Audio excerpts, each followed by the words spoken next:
예, 마켓 주민 시간입니다. 오늘은 신규 상장한 LS 머티리얼스에 대해서 관심들이 많지만 여전히 반도체에 대한 관심이 크고요. 그 가운데 온디바이스 AI 관련주들 오늘도 아주 강세고 또 그 가운데 제주 반도체가 제일 강합니다. 제주 반도체 오늘 마켓 주민 시간에 좀 집중 분석하겠습니다. 하이투자증권 스마트 PB센터 이화진 과장님 그리고 정경민 변리사님 두 분 오셨어요. 어서 오십시오. 네, 먼저 과장님, 네. 그 온디바이스 AI가 AI 얘기한 지가 꽤 됐는데 모멘텀이 계속 가네요. 네. 네, 뭐 최근에도 이제 삼성전자가 이제 관련된 가우스 칩 관련 이슈도 시장에서 나왔었고, 뭐 전반적으로 빅테크 업체들, 뭐 애플도 마찬가지였겠지만은 델 실적 발표를 하게 되면서 내년에 서버용, 특히 AI 쪽 관련해서 수주 물량들이 그만큼 생산량을 많이 하는 오더 물량이 많이 나왔다라는 어떻게 보면 예고가 어느 정도 나왔습니다. 결국 그러면서 향후에 뭐 다음 달에 갤럭시 S24에 대한 뭐 AI 탑재 그리고 온 디바이스 AI가 이제 본격적으로 흐르는 시기라고 생각을 하고 있고, 어차피 내년 시장은 개화되는 시장이라고 생각을 하고 있고 25년, 26년에는 폭발적으로 이런 탑재량이 이제 본격적으로 올라오는 좀 시기가 아닌가를 생각을 하고 있기 때문에 그만큼 반도체 업황에 대한 이제 회복 속도가 생각보다 빨라질 수 있다는 측면이기 때문에, 물론 지금 뭐 제주 반도체, 뭐 퀄리티스 반도체 이런 흐름들이 계속 꾸준히 좋아지고 있기는 한데 결국 이 흐름들이 아무래도 계속 지속되지 않을까 좀 생각을 하고 있습니다. 네. 그 가운데 이제 제주 반도체라는 기업이 가장 강력한 상승세를 나타나고 있는데요. 제주 반도체는 제주도에 있는지 궁금한데요. 제주 반도체 어떤 기업인지 변리사님 좀 소개해 주십시오. 네. 네, 이름대로 이제 제주도에 본사가 있는 기업입니다. 펜리스 기업이고요. 2000년도 4월에 이제 아펜스 테크놀로지라는 사명으로 설립이 되었고, 2013년도에 이제 본사를 제주도로 이전을 하면서 제주 반도체로 사명을 변경하였습니다. 메모리 반도체 사업을 하고 주력 상품은 낸드, NCP, C램, S램, 뭐 D램 등이 있습니다. 삼성전자나 이제 대기업에서 만들지 않는 저사양 D램을 설계해서 파운드리 생산을 맡기고요. 저사양 제품인지라 이제 삼성전자나 SK 하이닉스에서는 제조하고 있지는 않지만 보급형 PC, 뭐 레거시 시스템 등에서는 수요가 꽤 있는 편입니다. 제주 반도체는 2년 전에 이제 퀄컴과 미디어텍으로부터 제품 인증을 확보해서 기술력을 검증받은 국내 메모리 펜리스 업체입니다. 뭐 주력 사업이 아니긴 하나 복권 사업도 하고 있습니다. 네, 제주 반도체. 그러면 제주 반도체가 이제 지금 온디바이스 AI 관련해서 이제 집중을 받고 있는데요. 그 지금 말씀하신 그 팹리스 쪽에서의 또 기술력과 시장 위치는 어느 정도입니까?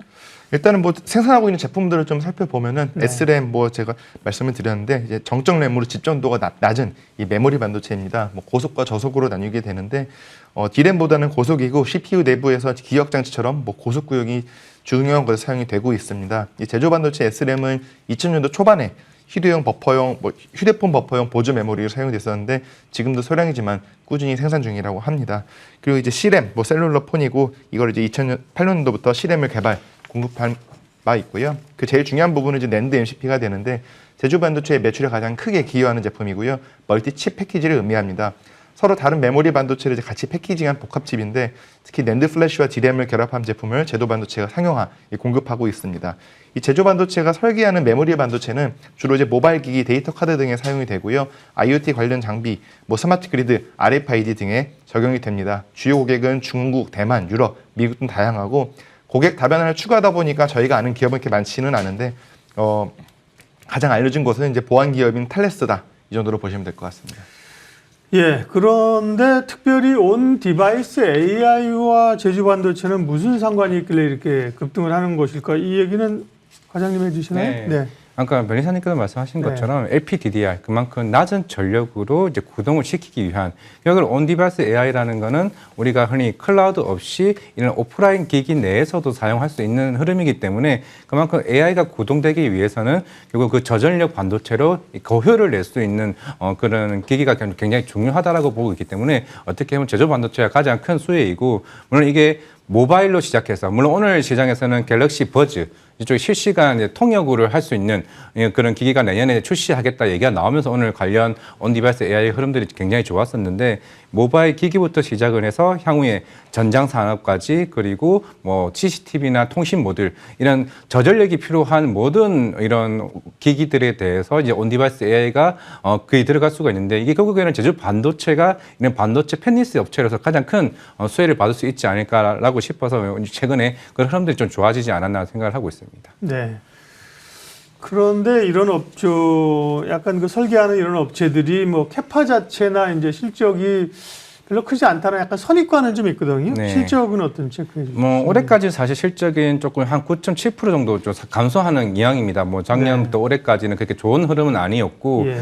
결국에는 이게 내년부터 이제 본격적으로 이제 성장을 하는데 물론 이 최근에 주가가 많이 올랐다는 거는 뭐 당장 내년까지 성장에 대한 밸류를 측정을 하는 게 아니라 향후에 실제로 SK 하이닉스도 2025년부터 본격적으로 이 탑재량이 폭발적으로 증가한다라고 얘기하고 있기 때문에 그에 대한 밸류 자체가 더 상승할 수 있다는 측면에서 좀 시장에서는 계속 부각되는 것 같습니다. 그러니까 내년부터는 이런 펜리스에 대한 이제 매출에 대한 기대감이 굉장히 크는 시장이 좀 내년부터라고 좀 보고 있기 때문에 여기에는 반도체 업황 자체가 살아나고 있고 뭐 마이크론이나 삼성전자나 SK 하이닉스 쪽에 대한 이런 고객사들이 점차적으로 좀 이제 물량들이 좀 줄 수 있는 부분이 아닌가라고 생각을 하고 있기 때문에 올해 뭐 4분 실적보다는 내년에 대한 기대감이 더 크지 않나라고 생각을 하고 있습니다. 네. 근데 기대감은 이제 주가에 얼마나 녹여냈느냐가 이제 관심이고요. 수급이 쏠리는 상황이라 그 수급이나 주가 분석은 좀 해야 되고 특허 현황 좀 체크할까요, 변리사님? 네, 2000년도부터 출원 시작을 하였고요. 네. 총 30건의 출원이 지금 검색이 되고 있는데 16년도 이후로는 현재 특허 출원을 하고 있지는 않습니다. 대부분의 특허는 한국에만 지금 현재 출원이 되어 있고요. 기드 분야별로 봤을 때는 G114 분야가 제일 많은데 뭐 아시다시피 이게 메모리 반도체 분야다. 뭐 이 정도로만 보시면 될 것 같습니다. 최근에 등록된 특허를 이제 2건 정도 갖고 와봤고요. 첫 특허는 이제 2015년도에 출원돼서 17년도에 등록된 특허인데 메모리 디바이스에 관련된 것이고요. 화면 영상의 주사 방향을 자유롭게 선택을 할 수 있고 영상 데이터가 이제 한 개의 게이트 라인, 뭐 소스 라인의 수에 대응하는 단위로 메모리 어레이에 저장이 되어서 화면 영상의 주사 방향과 소스 라인의 수의 측면에서 다양한 형태의 디스플레이에 적용 가능한 반도체 메모리 디바이스다. 이렇게 보시면 될 것 같습니다. 두 번째 특허는 2008년도에 출원돼서 등록된 특허인데 온도 보상형 셀프 리프레시 제어 회로에 대한 것이고요. 저응답 신호들과 고응답 신호는 이제 온도의 변화에 따라서 동일한 방향으로 전환 레벨이 변화합니다. 이때 이제 고응답 신호를 생성하는 신호 발생부와 저응답 신호를 생성하는 발생부가 매우 유사한 구조로 구현되는 것이 이 특허의 특징이라고 보시면 될 것 같고요. 이제 메모리 반도체 관련해서 전 세계적인 동향을 살펴보면은 과거에 특허 출원이 많았던 것과 대비하여 최근에는 좀 굉장히 적은 수의 특허 출원 수가 지금 보이고 있습니다. 이는 이제 해석하기에 따라 다르게 되는데 현재 약간 그 특정 회사들한테 이게 집중되어 있다. 따라서 이제 약간 그 시장의 독점적인 부분이 형성이 되어서 다른 기업들이 이제 좀 기술 구현을 좀 덜 하고 있다. 이 정도로 해석할 수 있습니다. 이에 따라서 이제 삼성전자, 뭐 토시바 등 관련 주요 출원들이 있었고요. 네. 문제는 이런 기대감들이 주가에 얼마나 반영됐느냐. 좀 전에 말씀드린 것처럼 11월 초에 뭐 한 4,000원 이 정도 주가 4,000원, 5,000원 수준이었는데 지금 13,650원이에요. 오늘도 21%가 급등을 하고 있는 상황이잖아요. 그러니까 이제 기대감, 네, 수급, 주가, 예, 이게 고민, 예, 아직도 상승 여력이 있다고 보세요, 과장님? 정리해 주세요. 네, 지금 뭐 갤럭시 버즈 이슈가 좀 시장에서 나오고는 있지만은 LG전자도 내년에 나오는 모든 기기에 대해서 온디바이스 AI를 탑재한다라고 얘기를 한 상황입니다. 그렇다면은 결국에는 지금은 삼성전자, 뭐 애플 쪽에서만 이제 시장에서 얘기가 나오고는 있기는 한데 결국에는 뒤쫓아오는 이런 후발주자 업체들이 이런 AI 가입 탑재량이 점차적으로 확대된다라고 하게 되면은 물론 지금 당장은 좀 수급적인 부담은 있다라고 좀 생각을 하고 있는 상황이기 때문에 네. 저는 이제 조정시 매수 관점으로 조금 봐야 된다고 생각을 하고 있고 네. 물론 단기적으로 지금 한 3배 정도 조금 오른 건 사실입니다. 네. 결국에는 내년에 한 58% 정도 매출 성장이 있다라고는 하지만은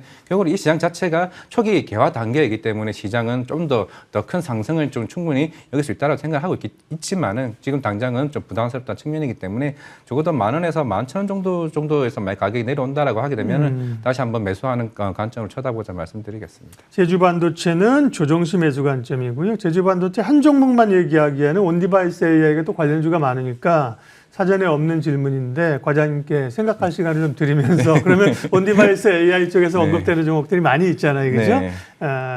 제주 반도체는 받고, 예, 다른 그 온디바이스 AI 관련주 가운데서 조금 눈여겨볼 만한 기업 있으면 추가로 좀 얘기해 주세요.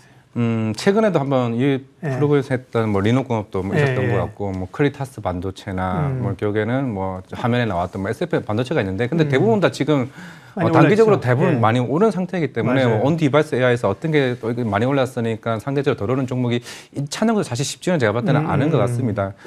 결국 하나를 말씀드리자면은 결국 내년 1월 효과까지는 반도체가 주도 섹터를 움직일 가능성이 저는 높다라고 좀 생각을 하고 있기 때문에 네. 만약에 좀 안정적인 수익을 얻고 싶다고 하시면은 SK 하이닉스가 좀 위주로 움직일 가능성이 저는 생각을 높다라고 보고 있습니다.